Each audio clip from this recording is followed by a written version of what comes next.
Gidaoban na sad ang kaldero mga kalimas.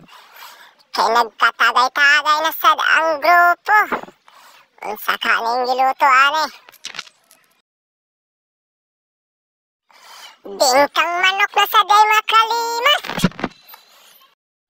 Igo sad ng gahulatang maluto. Sayaw-sayawan tagamay be. Teretetet, teretetet, teretetet.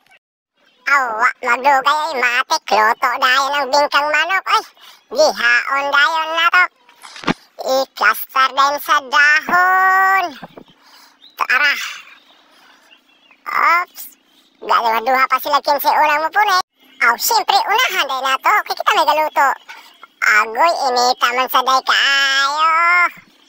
Dirahi part, dirahi ang pako part. Kana part. Okay kayo, diresad tagdirahan sa dato ang tikas pako. Ayay, ayay, ito ay sinangalang sa pako. Init kayo, no?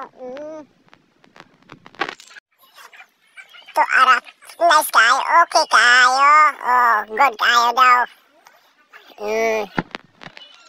Balikan na to, kaya wata kapunit. Ang paa. Ang likod. Litituyok. Diha part. Laksi ya ang paa part. Sige na, wak na, di kolomos. So mga kalimas, kung gusto mong malingal while nagtambay mo sa inyong balay, tutlo ka ang link sa comment section.